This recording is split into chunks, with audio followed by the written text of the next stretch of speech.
भारत ने ईरानी राजनयिक को तलब किया है। विदेश मंत्रालय पहुंचे ईरान के डेप्यूटी एम्बेसडर और जाहिर बात है कि इस पर सवाल पूछा जाएगा कि यह घटना कैसे घटी। यूएई के ऑयल टैंकर पर हमले में भारतीय की मौत हुई और इसी पूरे मामले को लेकर के एक बड़ा अपडेट सामने आया है। ईरान के अटैक में भारतीय की मौत पर इस वक्त भारत भी बेहद सख्त है। ईरानी राजनयिक को भारत ने तलब किया है।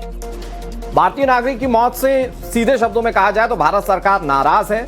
इससे पहले भी जब इस तरह की घटनाएं सामने आई थी, अमेरिका से भी, अमेरिकी कॉन्सुलेट से भी सवाल जवाब किए गए थे और अब ईरानी राजनयिक को तलब किया गया। ये तस्वीरें हम आपको दिखा रहे हैं जब ईरानी राजनयिक पहुंचे विदेश मंत्रालय और यहां जाहिर बात है कि मौजूदा स्थिति को लेकर बात की जाएगी, क्योंकि भारत के संबंध चाहे अमेरिका हो चाहे ईरान हो सबसे मैत्री है और वहां उस स्तर पर अगर देखा जाए तो भारतीय नागरिकों की सुरक्षा सभी की जिम्मेदारी होती है। इसके बावजूद हमले में भारतीय नागरिक की मौत के बाद ये भारत सरकार ने तलब किया है ईरानी राजनयिक को। हमारे साथ हमारे सहयोगी मयंक सिंह जुड़ गए ज्यादा जानकारी के साथ। मयंक, क्या जानकारी है, तलब किया गया ईरानी राजनयिक को?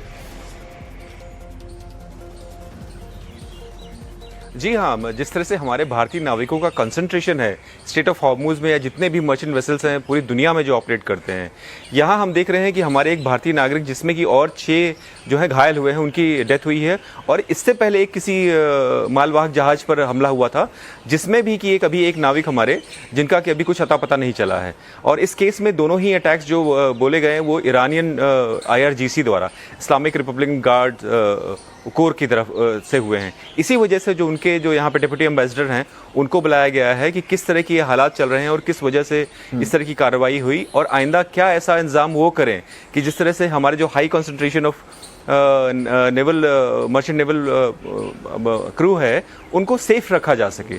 और एक और चीज़ बता दें आपको कि लगभग 3 लाख के लगभग माना जाता है कि हमारे भारतीय नाविक जो क्रू मेंबर्स हैं मर्चेंट वेसल्स पे या मर्चेंट जितनी भी फेरीज हैं उन सब पे, टैंकर्स पे, तो ये है पूरी दुनिया में फैले हुए हैं। और 1 महीने पहले जिस तरह से आपने खुद ही चीज़ों को बाहर लाया कि अमेरिका से भी एग्जैक्टली यही चीज़ हुआ था, जब उन्होंने अटैक किया तो हमारे भारतीय नाविक की डेथ हुई थी।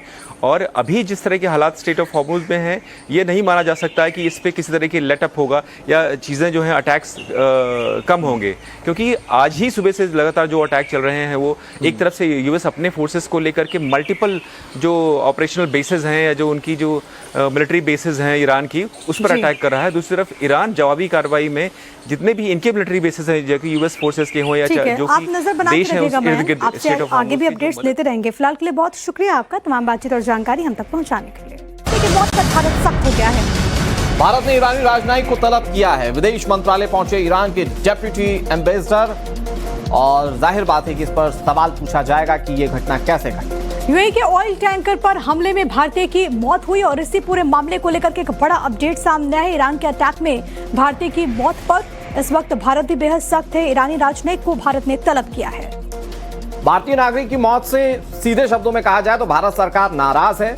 इससे पहले भी जब इस तरह की घटनाएं सामने आई थी, अमेरिका से भी, अमेरिकी कॉन्सुलेट से भी सवाल जवाब किए गए थे और अब ईरानी राजनयिक को तलब किया गया। ये तस्वीरें हम आपको दिखा रहे हैं जब ईरानी राजनयिक पहुंचे विदेश मंत्रालय और यहां जाहिर बात है कि मौजूदा स्थिति को लेकर बात की जाएगी, क्योंकि भारत के संबंध चाहे अमेरिका हो चाहे ईरान हो सबसे मैत्री है और वहां उस स्तर पर अगर देखा जाए तो भारतीय नागरिकों की सुरक्षा सभी की जिम्मेदारी होती है। इसके बावजूद हमले में भारतीय नागरिक की मौत के बाद ये भारत सरकार ने तलब किया है ईरानी राजनयिक को। हमारे साथ हमारे सहयोगी मयंक सिंह जुड़ गए ज्यादा जानकारी के साथ। मयंक, क्या जानकारी है, तलब किया गया ईरानी राजनयिक को?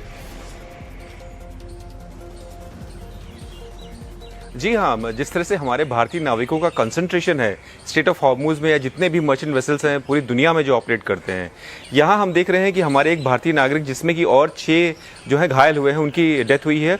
और इससे पहले एक किसी मालवाहक जहाज पर हमला हुआ था जिसमें भी कि अभी एक नाविक हमारे जिनका कि अभी कुछ अता पता नहीं चला है। और इस केस में दोनों ही अटैक्स जो बोले गए हैं वो ईरानियन IRGC द्वारा, इस्लामिक रिपब्लिकन गार्ड कोर की तरफ से हुए हैं। इसी वजह से जो उनके जो यहाँ पे डिप्टी एम्बेसडर हैं उनको बुलाया गया है कि किस तरह की ये हालात चल रहे हैं और किस वजह से इस तरह की कार्रवाई हुई और आइंदा क्या ऐसा इंतजाम वो करें कि जिस तरह से हमारे जो high concentration of naval merchant naval crew है उनको सेफ रखा जा सके। और एक और चीज़ बता दें आपको कि लगभग 3 लाख के लगभग माना जाता है कि हमारे भारतीय नाविक जो क्रू मेंबर्स हैं मर्चेंट वेसल्स पे या मर्चेंट जितनी भी फेरीज हैं उन सब पे, टैंकर्स पे, तो ये हैं पूरी दुनिया में फैले हुए हैं। और 1 महीने पहले जिस तरह से आपने खुद ही चीज़ों को बाहर लाया कि अमेरिका से भी एग्जैक्टली यही चीज़ हुआ था, जब उन्होंने अटैक किया तो हमारे भारतीय नाविक की डेथ हुई थी।